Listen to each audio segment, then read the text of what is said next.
Good morning, everyone. This is Greg Baker, for those who don't know me. It turns out at our last meeting we had officer elections, and the board elected me president. So here I am. It's my honor to serve you today and for the entire term. And let's start with, are there any visitors today or newcomers who would like to introduce themselves? My name is Laura Clayton, and I'm with Monterey County Behavioral Health, and I am the interim deputy director for Housing and Homeless Services, and I just wanted to let everyone know that our Hope Housing project will be having our opening on August 1st. And what we are planning on doing, because we have been getting some interest from other agencies, community-based agencies around the county, please contact me, and I'll put my email in the chat if you would like me to come out to your site and meet with people, some potential clients, and I can do a little orientation on what Hope Housing is and see if we can get people that are interested moving forward on that, if they're meeting our criteria. Our criteria is that they do have to have a serious mental illness, they have to be 18 or older, Monterey County resident, or have a substance use disorder diagnosis, which also includes a lot of people. So, yeah, please let me know if you have any questions. I will put my email in the chat, and I look forward to speaking with you all. Sounds great. Thank you, Laura, and welcome. Good to have you. Well, let's move on to public comments. Thank you. Hi, good morning. Wes White, Salinas Monterey County Homeless Union, also a member of the lead committee on the Continuum of Care. There was a grants pass decision through the Supreme Court that's made it a lot easier for people to be driven out of wherever they're at.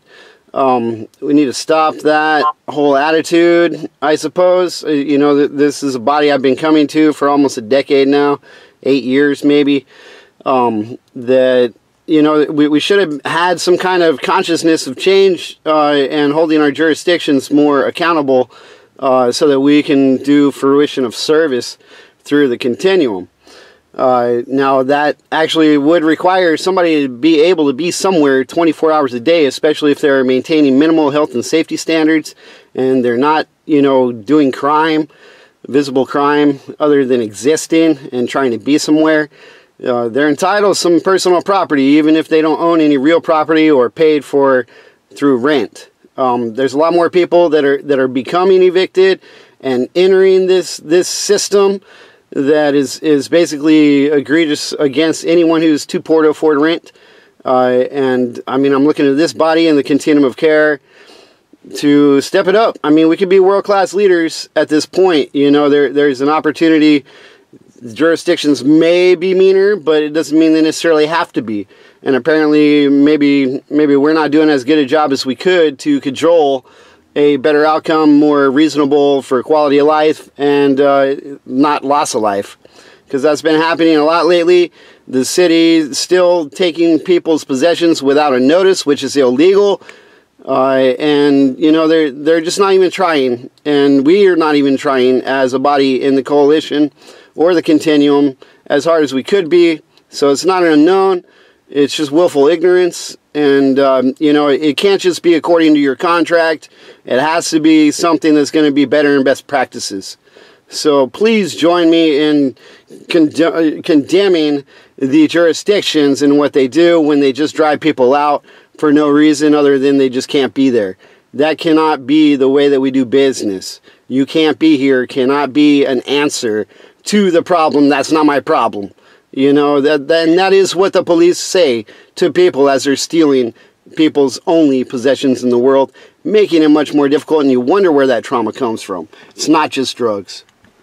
Please help me stop the sweeps. Thank you very much, Wes, for your comments. Appreciate it. Are there any other comments? I'd like to think that this coalition could be part of what will probably be considered to be a radical solution. But what we have to understand as a community, and this is where it all starts, is that pushing people around the map until they become one big traumatized, chronically unsheltered mess is not the solution. It's the anti-solution. It's costing the community dearly to do this, even though most people don't understand that they're paying into that system. But more than that is, as our economy continues to fluctuate, as our rents keep going up, we're going to have more and more people in the system, as Wes suggests. So we all need to start working on real solutions that will be costly in the beginning, but don't have to be as costly as what we've been imagining they could be. I think that there are real common sense solutions to be had. And I also think that this coalition could form a basis of information, could communicate that out to the larger community so that we can start getting people together to do a big community lift of expectations and get behind the solution. That may sound cryptic to some people. I'm happy to discuss it with anybody. But we can't just keep pushing people around the map and expecting them to solve their own problem. That, obviously, we've continued to prove doesn't work. Thank you, Jill. I think that's important and worthy of additional conversation, as you suggest. Roxanne, you have your hand up. Good morning, everybody. Roxanne Wilson, County of Monterey. There's a couple of things that I would like to mention. One is I'm still wrapping my brain around grounds pass because, as you can imagine, from the county's perspective, people will likely get pushed into unincorporated areas of the county. So this is also very much a concern of mine, and I don't exactly know how we're going to respond, but I am hoping to pull together a group of city leaders as well for us to maybe even do something like we did with the Lead Me Home plan, where you have many people working on it, and then we work on other jurisdictions adopting. This could theoretically at least put some guardrails up, and if everybody agrees to it, we're not saying that, if people are stealing electricity from a house, then you can't respond, but what we're saying is if there is no places for people to go, and really the trash and the blight is really the main problem, then how can we as jurisdictions respond to the root of the problem, which is the trash and the blight, not necessarily the people. So again, I'm still speaking very high level. I don't exactly know if I need a technical assistance provider, but I will tell you that where I'm starting is, I believe in August, and I'll send this to the coalition pretty soon, I am going to have the United States Interagency Council on Homelessness do a presentation to the Monterey County Homelessness Committee. That is open to everybody. It is a Brown-acted meeting, so we'll make sure all of you guys know, and we will also work with the cities so that their leadership is aware that that USICH will be helping us, because the 19 strategies for encampments, it really is service-oriented, and I think that we all need to, that could be our baseline. Like, how then, if we're doing service-oriented responses to encampments, then how do we build our system around that? Okay, so that's the first thing. The second one is we are experiencing a huge amount of NIMBYism. It's worse than when we built the Share Center for the tiny village in Watsonville. And I think that is because, like, as you guys know, NIMBYs are very loud, and people who support the project are not quite as loud. So, I am hoping that I can rely on our community to counter some of that NIMBYism, because there are lots and lots of people living on the levee. I just received a letter this morning from one of them saying that they would like to get in line. So the point is that people do want help. Maybe not everybody, but for the people who do want help, we should certainly do something for them. Okay? Thank you. Thank you, Roxanne. I look forward to further conversations about that, too. And anything that we can do, Katrina and I and the whole set of agencies, let us know, please. I will do that. Thank you so much. All right. Are there any other comments? Good discussion today so far. All right, hearing none, let's go ahead and go to my comments.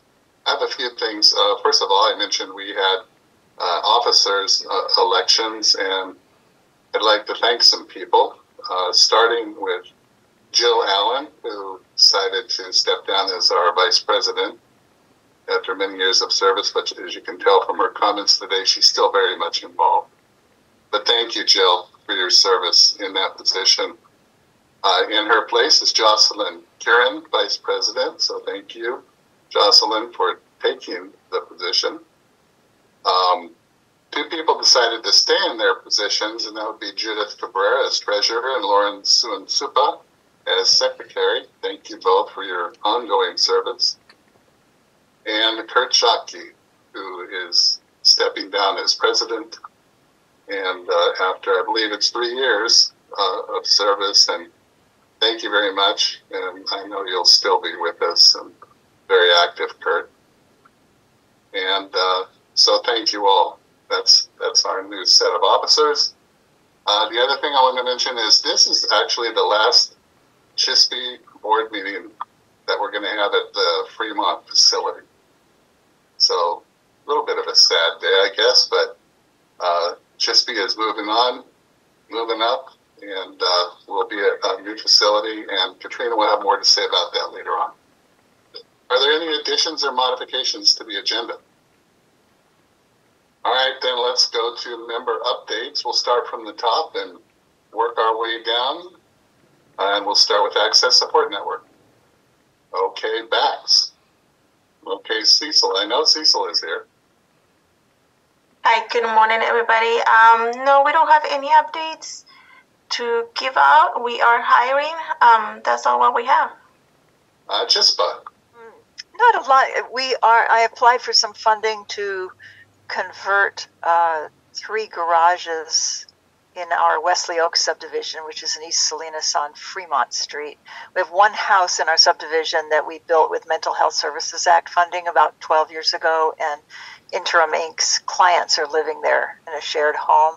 I'm hoping we can add an ADU to that home in the garage and in 2 others, and then offer the apartments probably to interim clients if they have housing vouchers and we can afford to do it. Very good. The more the merrier, huh? Okay, let's go to the City of Salinas. All right, Community Homeless Solutions. I'll keep it brief since I have the presentation today. I just wanted to mention that we are looking for additional board members. So if you or anyone you know is interested in applying, please let me know. Okay, moving on to Community Human Services. All right, so we're still hiring for several positions, including program coordinator for Safe Passage, as Ali has left to pursue his master's in social work and his career goals of working in the prison system. And with Safe Passage right now, we are going through some referrals to fill 1 male bed. Safe Place Monterey is doing good. Safe Place Salinas, we opened at the beginning of June. We're doing good. We have our open house this Wednesday, July 31st. And that will be from 11 a.m. to 2 p.m. with the Chamber of Commerce led ribbon cutting at noon. Space is limited, especially the parking. So if you are interested in going, I really suggest you carpool. You may have to park down the street and walk up, so wear comfortable shoes. Casa Noche Buena, we have 2 family rooms available with those intakes happening today. Other than that, we're just trying to find a reasonable landscaper to come and clean up the weeds that are growing in the front. With Schumann, we have 1 family room. That intake will be next week. And we have 4 single women rooms with 2 intakes today and the other 2 next week as well. We'll have bingo for the guests this Friday from 6 to 8 p.m. led by Carly with the Junior League. She's amazing. She does this for the majority of our programs. We have 5 staff throughout our programs who have completed the community health workers curriculum training, and We are now certified community health workers to better support our clients. So we're continuing that training with the PAIR team. This Thursday at 11:30, we have our annual luncheon celebrating our 55th anniversary, and that'll be held at Corral de Tierra. We are sold out for that event. And the last thing is Community Human Services is thrilled and honored to have been nominated for the Business Excellence Award in Health, Wellness, and Senior Services category, and we'll be attending that event this Thursday evening. And that's it. Congratulations on that award. Thank you. Okay, Dorothy's place. Hi, everyone. Dorothy's Kitchen still providing excellent service, averaging around 350 meals a day. That's split between breakfast and lunch. We're seeing a lot of new people, especially younger people. And from the appearance of things, although we don't ask questions and we don't require anything but reasonable behavior when they come in, there is a lot of addiction issues, deep addiction issues in the Chinatown area and in a lot of the people that come from outside of the Chinatown area to use our services. Our drop-in center is going strong. Lots of people inside looking for safe shelter. Our volunteers from Closer Walk are just excellent. They're in there not only helping provide the basic needs services, but also chatting it up with the people that come in that we serve and having great conversations, and all of that stuff is very important to propel people out of a state of trauma and into a state of something that's going to actually develop into improving their lives. I will say that our encampment outreach team is winding down. We're having a hard time finding funding for that, but we also recognize that Access Support Network is doing a fantastic job out in the encampments and doing a county-wide service, so we're glad to be in a support position to that if we can be. Our real specialty is health and housing case management. So our Streets to Homes program provides that for people that are unsheltered. Our House of Peace program provides that for people that are in our housing. Recording stopped. And I'm going to continue though. Yeah. And also both programs are providing remote, sometimes in-person services for people that are referred to us through CalAIM. What we're really wanting to do is develop collaborations, as Greg mentioned, as Greg is going to be mentioning later. Recording in progress. And we are currently developing collaborations with Community Human Services and Housing Resource Center. So that's very, very exciting. Greg, I'm going to make one comment kind of just from me to you with everybody listening. We already have a CHSPA, and to have a CHSP might be a little confusing, just like Community Human Services and Community Homeless Solutions get confused as well. So I'm going to suggest that maybe we can just call ourselves the coalition and remind ourselves that we're a coalition. Thank you. Enough said. Works for me, Jill. All right, thank you. Let's go to Downtown Streets team. Hi everyone, Jocelyn Curran from Downtown Streets team here. Just a couple of updates from us. The first is that we hosted our first ever landlord appreciation dinner at the end of June. There were over 25 people that were there, and every landlord that showed up had housed more than 2 or 3 folks with us. And so it was a really lovely event. We as I mentioned last time, we just weren't sure what the participation was going to be, but it was lovely. We presented them with plaques just to kind of reinforce that relationship, and so hopefully we can continue to do that. But I would say it was a great, really successful event. The other thing I wanted to share with everyone is that Downtown Streets team is celebrating our 5-year anniversary in Salinas. We've been in town officially since July 2019. So we're having our 5-year anniversary celebration. We're inviting all of our partners, so everyone here on this call, our team members, obviously, folks that we've worked with over the past 5 years. It's August 2nd from 11 to 1 at the PAL. Feel free to share with your staff. It's really the more the merrier kind of situation. We'll have some barbecue and a DJ, and it's going to be a fun time. Thank you. Thank you, Jocelyn, and congratulations on your 5 years. Thank you. Okay, let's go to Eden Housing, Gathering for Women. Good morning.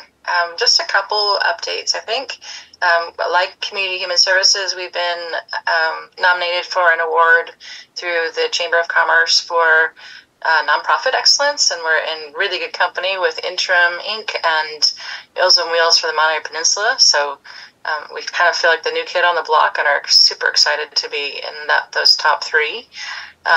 We had an incredible meeting on Monday with the city of Monterey talking about the impediments to affordable housing. I'd say about 20 community members were here giving their input into that process that they're going through. And it was really exciting to see the mayor and some other people, high-level officials here as well. Our numbers, like Dorothy's Place, continue to climb. We're now seeing numbers that we weren't seeing since pre-pandemic. And interestingly, our demographics are going down. We are seeing some younger folks, which may have to do with the fact that we're supporting some housing assistance versus homelessness. But hard to say at this point. I think that's all my updates for now. I will have a lot more in August. Thank you. Thank you, Stacy. And congratulations to you as well on your nomination. There's a lot to celebrate today. All right, let's go to the Housing Authority, please. Good morning. My name is Alika Boykin, and I'm the ED for the Housing Authority. The only update that I really have this morning, we just had our Section 8 wait list open. It closed on the 12th. We received 5,591 applications. Oh. Yeah, so everyone did keep a spot. We're doing the lottery now. So once we get the wait list, we lotterize it, and so the positions change. But everybody did maintain a slot that applied.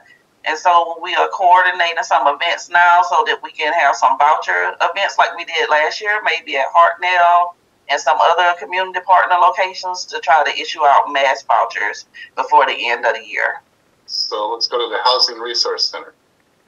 Good morning, everybody. Alexa Johnson here from HRC. I will have a lot more updates in August as some of the moving pieces we're working on in HRC kind of all come together. But as for now, I will say that we are working with the City of Pacific Grove on our landlord workshop for the peninsula. So we're putting together just a panel of our landlords like we did in South County, talking about what it's like being a landlord, being an HRC landlord, if there's ever any issues, how do they go about being resolved. So it's going to be a great mixture of our current landlords, and we're hoping that some prospective landlords will be coming as well and just learning about our program. So we're shooting for that to be in September. And then we are also looking for additional board members to join our board. We just had a lot of legacy board members that have had to rotate out, and so we want to try to get more individuals involved and hopefully get some new backgrounds and perspectives to join our board as well. So feel free to reach out to me, or if you know of somebody, they can reach out to me, and I'd be happy to meet with them and kind of discuss what we're doing here at HRC. And I think for right now, we are applying for Monterey County Gives as well for our Landlord Gold Standard program and trying to increase our funds for that program. Every year we've seen an increase in the amount of funds coming in for that program. So we're really hoping that we could hopefully expand on our services for landlords and just kind of keep that relationship and accountability that HRC have with our landlords in this next coming year. So thank you. Thank you, Alexa, and good luck with MC Gives this year. Thank you. Let's go to Interfaith Outreach of Carmel. Hello, Barbara Dickinson here, representing Interfaith Outreach of Carmel, and it sounds like we need to get together with the foundation and ask them to do another board connect, because we're also looking for board members, and that's really my only report. So thank you, everyone, for all you're doing. Interim Inc. Hello, this is Jocelyn Brady with Interim Inc. Sophie will be in later for the board meeting. With regards to our HUD-funded projects, we are fully occupied at McHope and Shelter Plus Care. Our Sandy Shores program has one vacancy, and we are working with the coalition on CARS referrals. Just a friendly reminder that our Omni Resource Center, located at Paro Street, serves lunch daily at 12:15. Everybody is welcome in the community, and every Friday is reserved for fun activities from 1 to 3. Meals on Wheels, Midtown Housing, Monterey County Department of Social Services. Hello, John Gill. Greetings to all. A lot going on. I think I'll have more to report next round, but one thing for sure is that the Homeless Resource Guide translation to Spanish has been complete as far as all the content. We just need to work on a little bit of formatting in the front page, but that will be out really soon, and I'm really excited about that. We're at Monterey County Office of Education. Donna Smith, Monterey County Office of Education, Homeless Children and Youth Services Program. So this week is Stuff the Bus here. We are in the process in the other rooms, filling up 6,500 backpacks to distribute to all of our school districts. So we're really happy about being able to do that for our students who are experiencing homelessness. And some other opportunities have come our way to help us on the housing aspect, helping with deposits. We're working with a group called Housing for Kids that is a new partner with us, and we're also working with the health department on our PATH-cited funding to offer ECM services for our families as well. So good things happening here, rock and rolling. Have a great day, you. Thank you, Donna. Exciting developments. Okay, let's go to San Benito County. Thank you very much, and congratulations, Greg.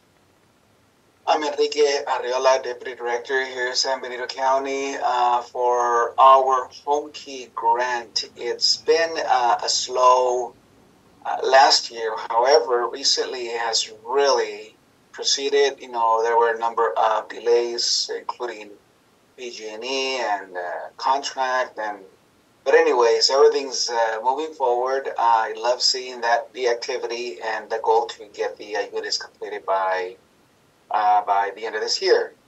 And in total, I mean, with Home Key, it's 11 units. It's going to be targeting homeless families. So that's moving forward.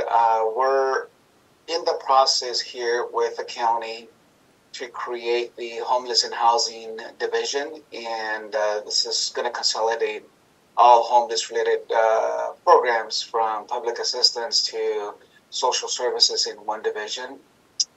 We will be reposting the hiring of the manager of homeless and housing position, so hopefully it'll be posted soon. And I think we're going to be hiring also one more social worker as well, so that's coming. Our outreach team continues to outreach to different areas of the community 3 times a week or so, and there is an event on the 28th of next month that they're planning to with other organizations, and the goal is to do that level of outreach, but at the same time complete as many visitors on that day. Those that complete one will get a gift card, a lunch provided, and just to continue to engage and build rapport. One of the things that we keep getting comments from the outreach staff is they keep hearing from our unhoused that the need for housing. There's just not enough housing, and this is big along the COC area, including Monterey County, and we just gotta continue to work on it and find more solutions. That's it. Absolutely. Thank you, Enrique. Okay, let's go to Sun Street Centers. Good morning. We, of course, have 6 sober living environments, 2 in Hollister, 2 in King City, and 2 in Salinas for men and women, respectively.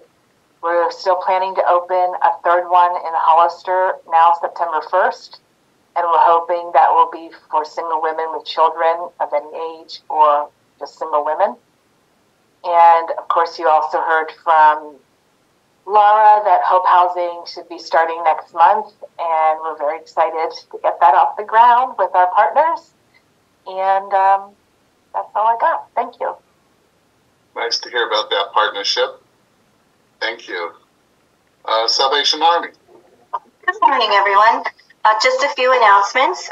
We have new officers that have finally arrived. So we welcomed Captains Jay and Ashley Cable. And hopefully next meeting they'll be able to introduce themselves to you. Of course, replacing the much-loved Bennetts who have left and moved on towards retirement. So we're sad to see them go, but very happy to have our new officers on board. So if everyone could welcome them and help them find their footing as they move forward as part of the coalition. Also really excited to announce our collaboration with the SPCA. And actually today is our first event where we have their mobile clinic on site at our Good Samaritan Center and are offering pet services for the homeless pets in our community that we serve. So very excited to be offering that as an assistance as well. So Veterans Transition Center, Kurt. Hi, this is Mike Still. I'm filling in for Kurt today. Just appreciate having us. The only thing new for us is that we're still on track for opening Lightfire Village in January of next year. That'll be an addition of 70 permanent supportive housing units. So that'll add us, if we also have the 2 ADUs that we have planned, roughly almost doubling the amount of vets that we can take care of to about 193. Thank you very much. And last but not least, YWCA. Okay. Did I miss anyone? Raise your hand, please, if I missed you. All right. Well, that concludes that. So, as fate would have it, I'm also doing the presentation today. I'm going to take my coalition hat off for a minute and put my community homeless services hat on and go ahead and put this presentation up.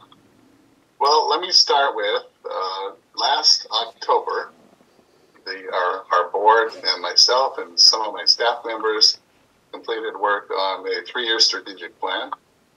And out of that plan grew, and the work to put it together, grew, I think, an improved clarity in what our mission was. So we decided to write that down, and we now have a new mission. I'd like to start with that today. So our mission is to house, empower, and rejuvenate those facing the rigors of homelessness, displacement, and domestic violence. So we like this mission. We think it sums up what we do very well. So let's take a look now. And so having a mission is one thing, but executing on that mission is another. So let's take a look at some numbers. So as you can see, these are all, by the way, 2023 numbers. So we have 145, or did have 145 shelter beds, had almost 46,000 shelter sleeps, some of which were in cribs, by the way, and 387 clients in our DV shelters exited with a 97% rate of exits into positive housing outcome. So we think that's pretty phenomenal. 1,025 individual clients were served by our programs, and we had 136 clients exited from our emergency shelters to positive housing outcomes. So, in a way, that's what it's all about, get them into that permanent housing. I wanted to talk a little bit about some of our shared roots, because I love this story and I love the spirit of it. And you may know this story, you may not, but you'll probably recognize the graphic on the left side there as a history of the coalition. And it turns out that Community Homeless Solutions, under a different name at that time, was there back in 1992 when it all began. And we and those agencies listed there below were all working together with many of the peninsula cities in an organization that was then called FORG, Fort Ord Reuse Group, which became known as Fort Ord Homeless Services Providers Coalition, which in turn emerged as today's coalition. So I put the graphic up there just for historical purposes and just because I think it's an interesting story.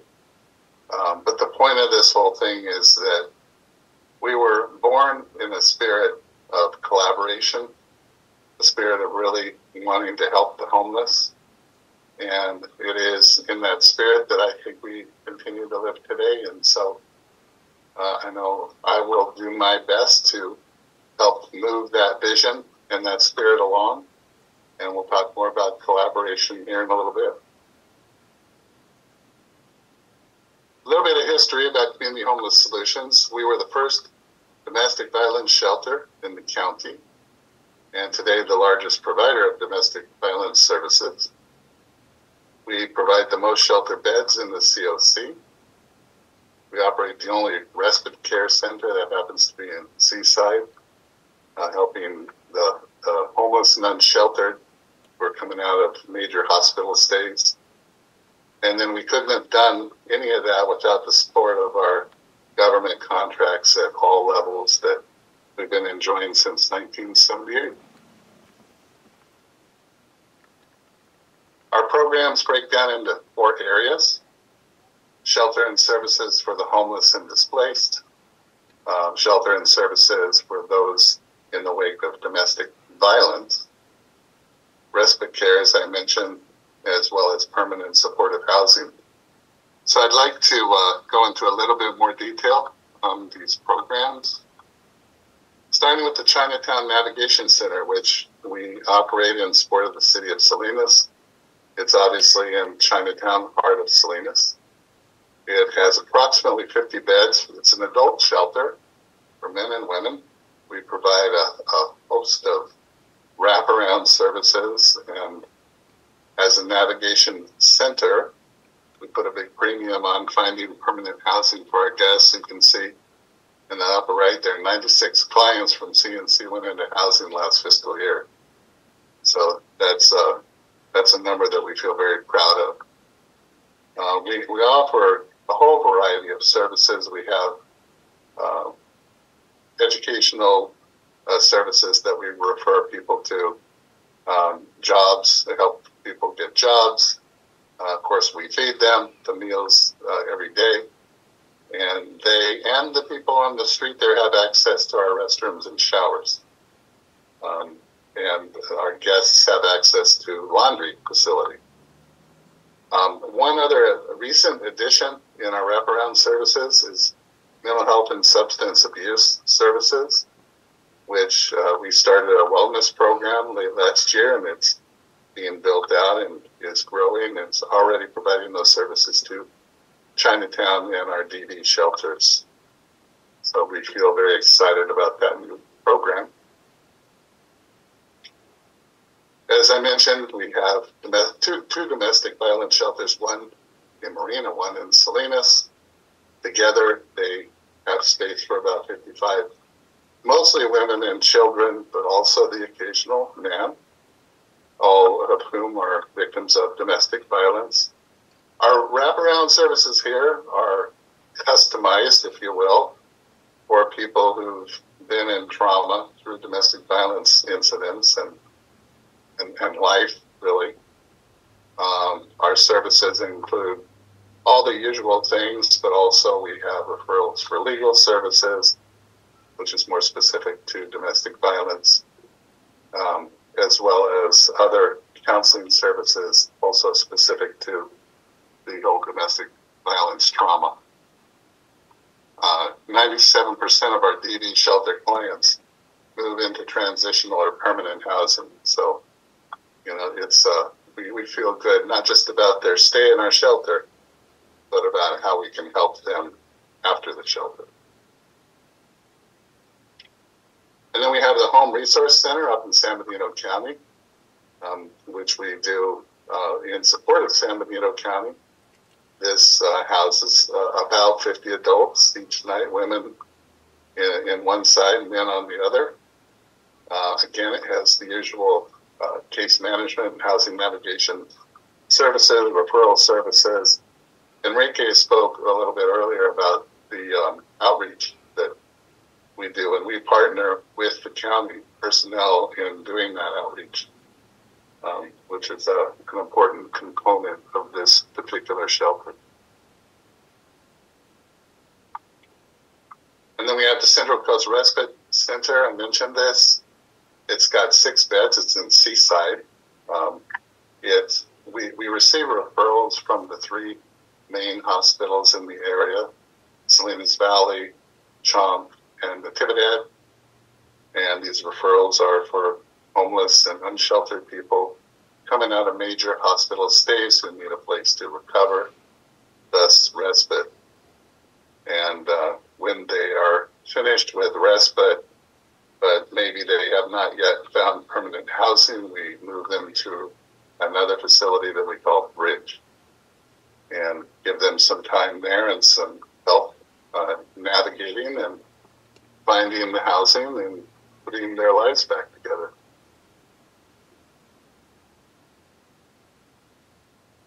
And then we have our permanent supportive housing in Marina. This was part of the whole corridor gift that I mentioned in that storyline. We have 37 units, most of which are 2-bedroom units. Some are 3-bedroom. Our services here, case management services in particular, are designed to keep people in their permanent housing as opposed to move them into that. They're already there, of course. And so we put a premium on that, work with them. We all have all level of people in terms of experience in permanent supportive housing. Some have a lot, some have none, some need help, just being there. So we support them in any way that we can. And then we have our youth demonstration program. This is for 18 to 24-year-olds who are unsheltered, need a place to sort of regroup, get education. We have a whole host of services on this designed for the youth aged 18 to 24. And you can see one of the units there in the photo. They're recently refurbished and I think beautiful. And people come and visit and they say, I want to live here. So we actually, again, our goal is not just to shelter the youth, but to equip them with the life skills and their education and the employment so that they can move on. And so far, we've had our first 3 youth move on. We feel good about that. And that is it. I'm happy to entertain any questions you might have. Greg, I have a question. Which program do you guys refer to as the Bridge Home? Our Bridge program is part of our respite, so the Central Coast Respite Center. And it takes the people when they're well enough to leave respite and the medical care that goes with respite, but they still don't have a place to go. Okay, thank you. And that happens to be in Marina. Thank you, Greg. You're welcome.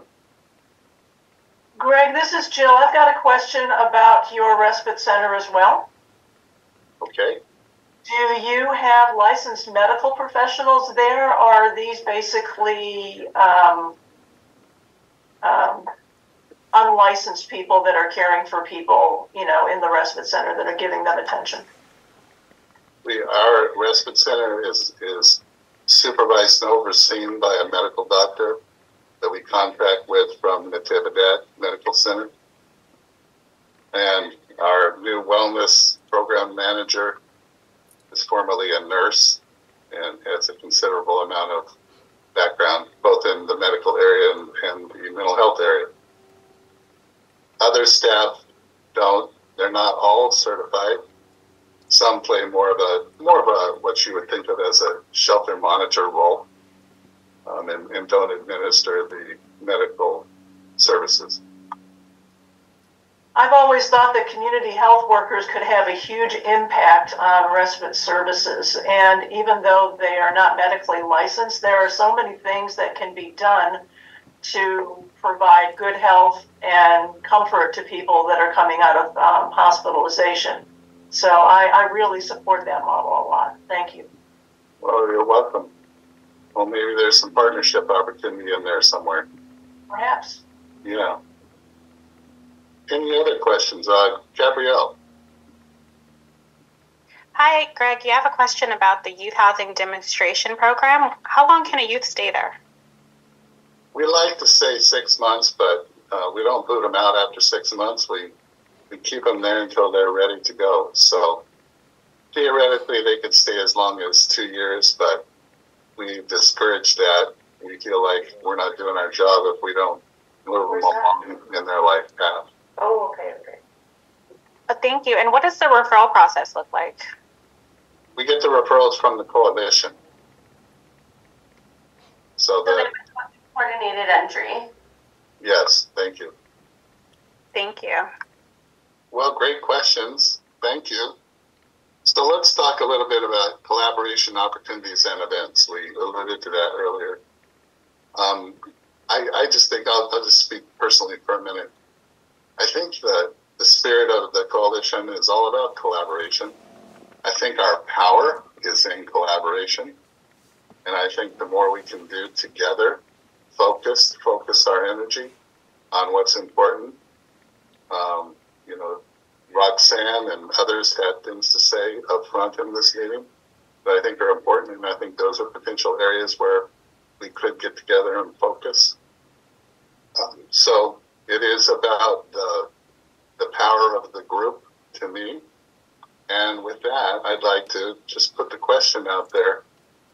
Do any of the agencies here today want to talk about collaboration opportunities or events that you haven't already mentioned? First and foremost, I just want to thank the coalition and everything that you stand for. I do know that in Santa Cruz County, agencies are getting together to develop their own coalition based off of what happens here. And it really is because of the power of the collaborative spirit that happens in our county, and we should all be proud of that. One of the things that I am working on, and many of you guys know, is what are we going to do with the 51 people who are at Work Street? Actually, I heard that's 45. I heard Step Up is actually housing people, so that's great. Cecil Housing Authority and Step Up are currently working on getting folks vouchers. It sounds like there's some rapid rehousing and deposit assistance that's going to become available through CalAIM. I think Dorothy's placed it up and said that they would be willing to help however they need to help. But at this point, we need units. So if there's anything that your agencies become privy to, we are about to have like 45 people with vouchers, and they need somewhere to go. They're all unaccompanied adults. These are the original Project Room Key clients. The vast majority of them came from PRK. And many of these agencies worked on that project with me. Again, thank you so much. It really did make a difference having all the agencies showing up and really exhibiting what the force of the coalition can look like. But also, you may recall, if you helped, these folks are highly vulnerable. They're medically acute individuals. Many of them will not be able to survive, I think, for too much longer, especially as we start heading towards the colder months. So anything that you guys can do or come up with, I think that we would all be greatly appreciative. Thank you. Roxanne, would you like people to contact you directly? Would you like us to flow it through Katrina maybe and over to you? However you guys want to do it. I don't want to put more pressure on Katrina, I imagine. I've had her calendar. I know what that calendar can look like. So if you guys feel like you have any thoughts, I can put my email directly inside of the chat, and you can reach out to me if you have something. One of the things I will say is that none of them are veterans. As far as I know, none of them are 18 to 24 years old. So if that's not a true statement, I will rescind that and send an email. But at this very moment, I believe that most of them are elderly. The vast majority of them, I think, are over 50 years old at minimum. And I'm not saying 50 is elderly. I'm just saying many of them are semicolon and some of them are over 50. Okay, so send your emails to Roxanne. Thank you. All right, Donna, you have your hand up. Well, I have just two things. So my collaboration efforts with many organizations here have really helped me not just understand, but also support our families and also be able to talk with organizations about our families. So if I know other organizations are working with the same group, we can get together, we can talk about it. That has really been a game changer in my organization for how we support families together with different organizations. So first of all, I just have to say that. And that's been great. So thank you, all of you, for being collaborative partners with Monterey County Office of Ed. I have a question for Roxanne.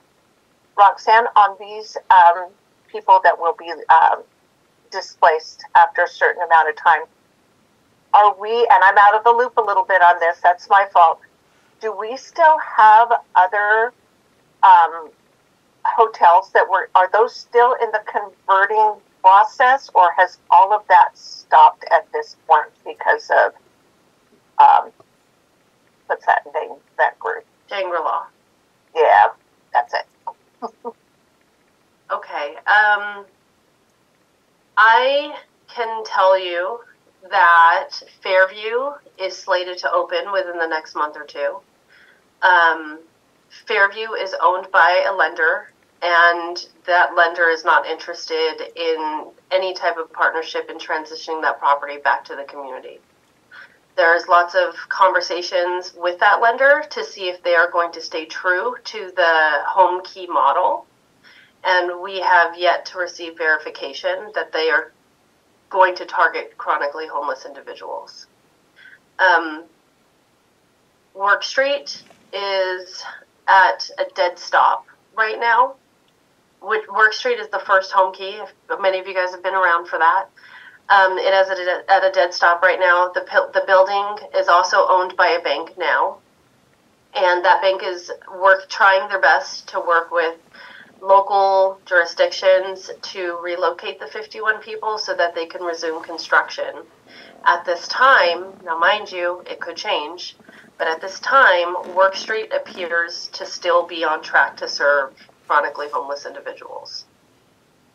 Because these projects are owned by banks now, and there's a lot of lawsuits flying around all over the place, I think that everyone is treading carefully, honestly, and the banks are really trying to understand what is going on with the properties that they have purchased. The other property, I think it's Veranda, that one there's no update on. It is also foreclosed and owned by a bank now. The last one is King City. King City is also owned by a bank. They are interested in selling back to the community, and we are working with the Housing Authority and the City of King to negotiate the purchase of that property. There are many issues with that property, but we're doing everything we can to try to bring it back into the community. We obviously have some problems to solve, don't we? And I sure hope we can get behind Roxanne and find some rooms for these people. Because I shudder to think about what happens if we don't. Summertime, most wonderful time of the year, and we're in the middle of our CoC NOFO. And why not throw in a move while we're doing it? So we're in the process of relocating our office. Like Greg said, this will be our last boarding here at the Coalition office at 1942 Fremont. So that we're moving on. We have already put out our GIWs for the NOFO and had expected our LOIs to come in. If our grants team is contacting you, please be responsive to these notices, because we have to move forward with preparing for the NOFO. It can literally drop any day, and we want to be in a good space to do it and give everybody ample time to prepare as well. So please look out for emails from grants at chsp.org from Kirsten and from Abrina. Also, our unsheltered and sheltered point in time count is complete. We have our draft in hand. We are looking to have it released in August. So it will go to our August Leadership Council meeting. You guys are all encouraged to come. We send invites to you all, so that's where you're going to get it first. So our CHSP vacancies. I don't know why I didn't start with this before. We just hired our very first deputy director, and she's here today, Nicole Sakihara, as is being welcomed back to CHSP after a couple years. So Nicole, if you want to just say hi, or Hi everyone, I'm very excited to be back in the community, and I hope that I can bring all of my experience to help providers and help the community continue to push forward. And I'm very excited to be under Katrina's leadership, and I hope to be working with all of you soon. Thank you, Nicole. Thanks for answering the call, right? Yeah. Now that we have our deputy director, she'll be helping me fill in our open vacancies. We still have our administrative coordinator position open, as well as our CARS coordinator for coordinated entry. So we're pushing out those job postings and are really trying to find quality people to keep moving the mission forward. You also might have seen me put out some notifications about our Lead Me Home update. It's very important that you all participate in this next build. So giving us your input on or updates on what has been taking place in this last year and what are our goals to move into year 4. So input sessions are scheduled, and you should have invites coming out from Abrina. Abrina, do you remember the date? I didn't write it down. The broad session is July 31st. I want to say from 10 to 11. Yeah. And there will also be a lived experience session that same day, July 31st, from 1 to 2. Yes. So July 31st, we're looking to have input sessions on our year 4 action plan, and really want your support in getting that information updated. This is not on the agenda, but I just wanted to let you know that it is July, the beginning of our fiscal year. So CHSP memberships invoices will be going out soon, and you should have all of our HMIS participating agencies should be receiving emails confirming your HMIS licenses before we move into our next contract. So also really important that we have all of your HMIS users confirmed by the end of July, and we will start the billing process. If anything changes as far as billing goes prior to July 31st, we will definitely connect with you. I'm working really hard to try to alleviate some of that financial burden that comes with HMIS licensing. So just keep a lookout. It looks like we ran a little over. Thank you guys for staying in and hearing our updates and sharing about your organization. I really appreciate it. Greg? As do I. Thank you all for hanging in there. I thought it was a rich conversation today. I appreciate that. So we're going to go ahead and take a break here. It's 10:07.